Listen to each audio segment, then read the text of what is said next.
Michael Schumacher net worth. How much is Formula One legend worth? Michael Schumacher is still regarded as one of the greatest Formula One drivers of all time. The German racing driver is still the only driver in history to win 7 F1 World Championships. His successful career spanned from 1991 to 2006 with Jordan Benetton and Ferrari. In 2010 he announced he would be coming out of retirement, making a comeback with Mercedes GP. Schumacher then retired at the end of the 2012 season. He then suffered a severe head injury while skiing in the French Alps on December 29, 2013.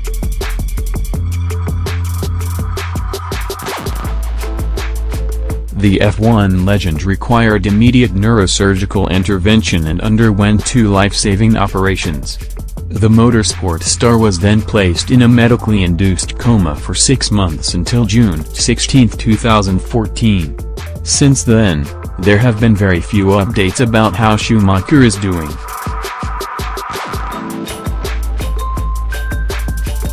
Michael Schumacher net worth. Michael Schumacher has an estimated net worth of $800 million, £632 million, according to Celebrity Net Worth. His wealth was acquired through his successful F1 career, being the most decorated F1 driver in history. To this day he still holds the record for, among others, most career wins, most wins in a season, most consecutive world championships and the most consecutive race wins.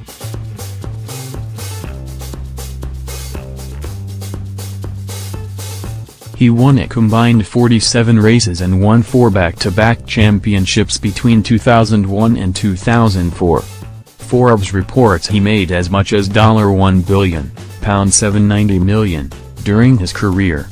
He gained the fortune from prize money, as well as endorsements from Benetton, Ferrari and Mercedes. Just before his second retirement, Sports Illustrated claimed he earned about $20 million. £15.7 million, per year.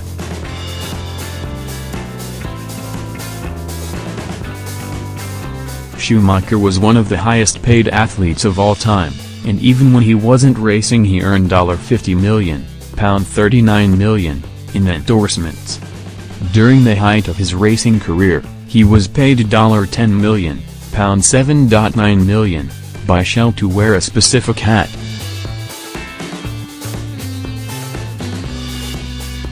Next news. Michael Schumacher's £50 million Swiss mansion where F1 star is recovering. His pictures show the £50 million mansion where F1 star Michael Schumacher is recovering from a tragic skiing accident with his family.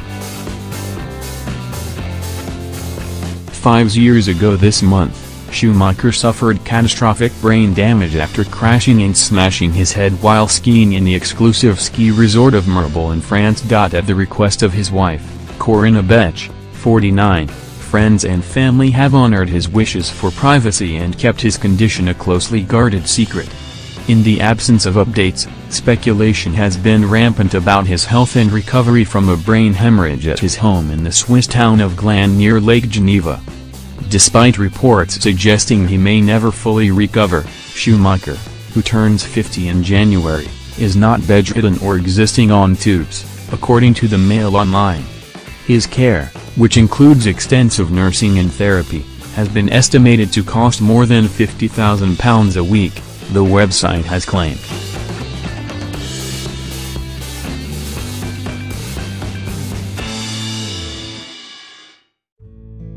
His father Rolf confirmed Schumacher is still living at his mansion in Gland, dispelling rumors he had been transferred to a holiday home in Mallorca or a specialist brain trauma hospital in the United States.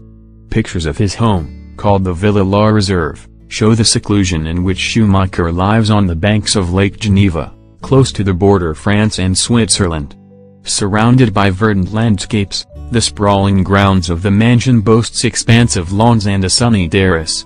He is reportedly living with his close family in the main body of his house as opposed to a separate building in the same grounds, as some reports have suggested.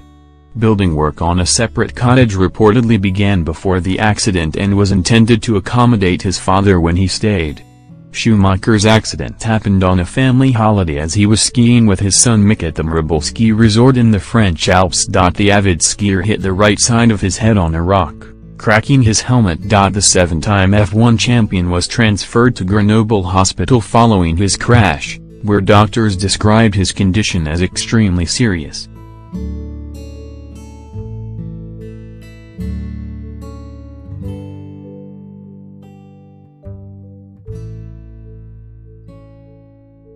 Surgeons carried out 2 life-saving operations on the F1 legend while in a medically induced coma to remove life-threatening blood clots. Last month his wife has given a rare insight into husband's determination to recover in a letter written to Sascha Herschenbach, a musician who has dedicated a song to the F1 hero. Singer-songwriter Herschenbach, 38, from Hamburg, Germany, wrote a song for Michael after the skiing accident.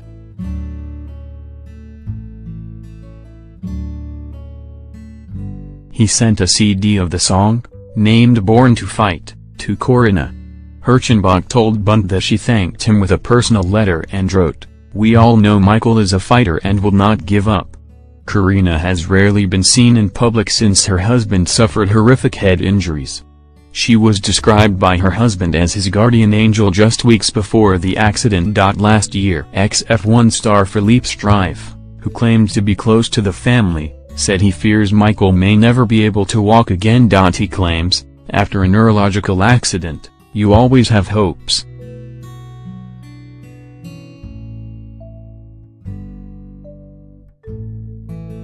But after more than 3 years, it's probably more difficult. His manager Sabine Kemm has repeatedly stated that neither his family nor his team will release any updates on his health. In a statement she said, "Michael's health is not a public issue, and so we will continue to make no comment in that regard. We have to protect his intimate sphere. Legally seen and in the longer term, every statement related to his health would diminish the extent of his intimate sphere." Next news: Michael Schumacher's legacy remains as powerful as ever.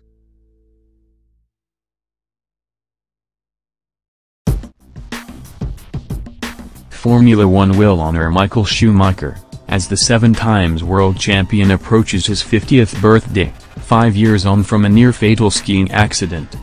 The Ferrari great has brain injuries, of which little is publicly known.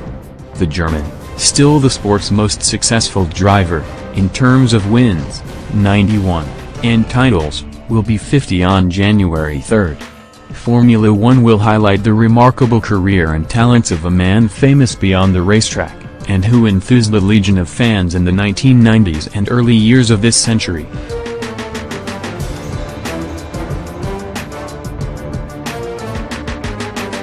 The Ferrari Museum in Marnello, Italy, is planning a special exhibition, opening on his birthday and lasting for a few months, both as a celebration and a mark of gratitude to the most successful prancing horse driver ever. Mercedes, the last team Schumacher drove for in Formula One, before he retired in 2012, will have some of his cars on display at their museum in Stuttgart.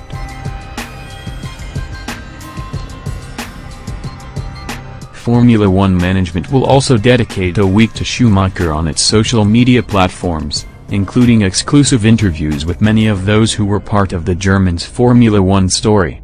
"We are going to celebrate Michael's birthday," said a spokesman.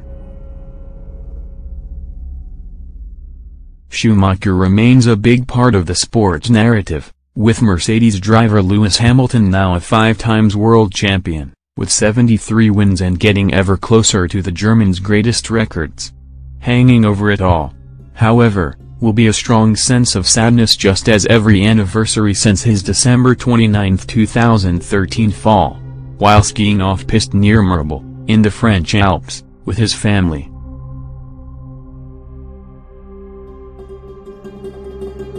Schumacher hit his head on a rock and spent months in an artificial coma, after being rushed to hospital in a critical condition. "We think a lot about him," Mercedes Motorsport head, Toto Wolff, told Reuters. "He was an exceptional sportsman, and he's missed. As a 7-times world champion, he's missed within the paddock, he's missed as a consultant to us, somebody we've been looking up to."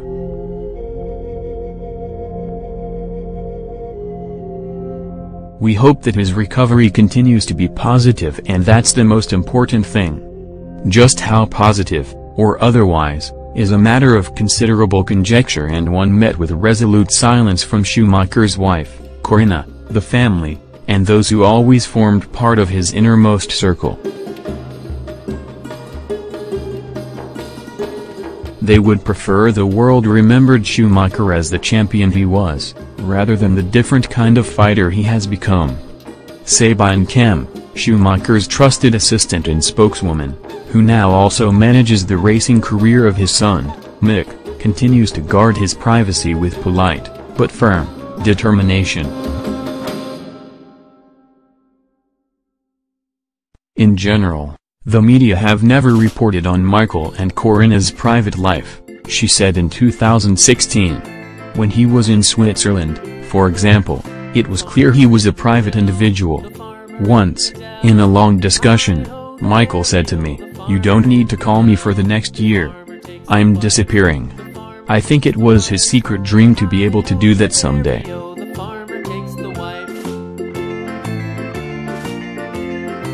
That's why, now, I still want to protect his wishes, in that I don't let anything get out. It is clear that if Schumacher were to have made a miraculous recovery, the good news would have been known quickly enough. The fact that nothing has been said speaks volumes.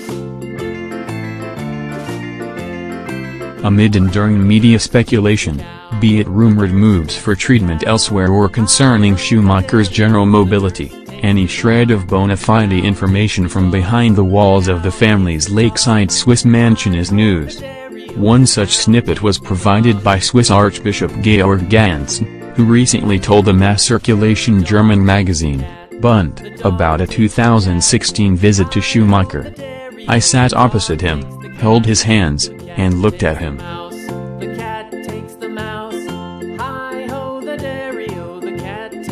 His face is just as we know it, the typical Michael Schumacher face. Only a bit fuller," he said.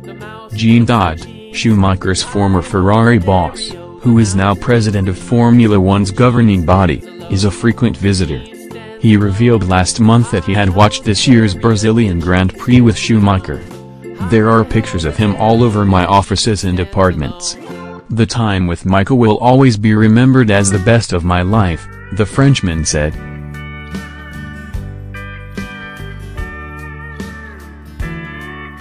Thank you for watching the video. Be sure to share and subscribe to your channel to get the latest sports news around the world. Wished health and success. Goodbye.